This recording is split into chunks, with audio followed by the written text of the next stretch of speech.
చాలా మంది కథ అనుకున్నప్పుడు మీరు కథ ఎవరి కోసం రాశారన్న, దేర్ ఇస్ నో డౌట్ అండి. కథ క్రియేట్ అవడమే నాగసాధు, ఆ శివశక్తి క్యారెక్టర్ క్రియేట్ అవడమే తమన్నా కోసం క్రియేట్ అయింది. మీకు అమ్మాయిని అనుకోలేదు, ఇంకొక అమ్మాయికి అప్పలేదు, సరికి తెలుసు, అశోక్కి తెలుసు.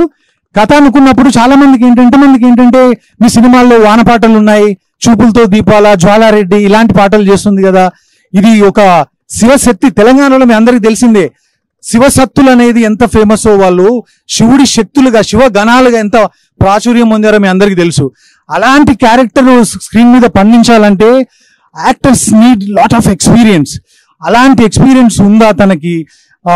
ఎప్పుడు కమర్షియల్ సినిమాలు చేశారు కదంటే, నాకంటే ఎక్స్పీరియన్స్ ఎవరికి ఉంటుందండి. ఆవిడ గ్రోత్ చూశాను నేను, రచ్చ సినిమా దగ్గర నుంచి ఇప్పటి వరకు తను ఏం చేయగలదో చూశాను. సో ఆ అమ్మాయి ఒక యాక్టింగ్ ఎబిలిటీస్ మీద నాకున్న నమ్మకంతో నేను కాల్ చేసి చెప్పాను ఇలాంటి కంటెంట్ ఒకటి ఉంది అని అనగానే షీ వాజ్ రియల్లీ ఎక్సైటెడ్. ఎందుకు ఎక్సైట్ అయిందో తన మాటల్లో మీకు చెప్తుంది. ఈ సినిమా ఒప్పుకున్న దగ్గర నుంచి తను సినిమా షూటింగ్ అంటే మనం రాళ్లల్లో, రప్పలో, ఎండలో, ఎలాంటి ప్లేసుల్లో, చాలా హార్డ్ సిచ్యువేషన్స్ లో మనం పనిచేస్తాం. అలాంటి ప్లేసుల్లో కూడా 48 degrees సెంటిగ్రేడ్ టెంపరేచర్ ఉన్నప్పుడు కూడా కాళ్ళకు చెప్పులు లేకుండా తను ఈ సినిమాలో షూట్ చేసింది. అదే కాకుండా గెటప్ కోసం కావచ్చు, అలాంటి గెటప్ వేసుకుని అంత వెయిట్ క్యారీ చేస్తూ ఉండడం మామూలు విషయం కాదు. సినిమా జరిగినన్ని రోజులు కనీసం మాంసాహారం దగ్గర కూడా వెళ్ళలేదు తను.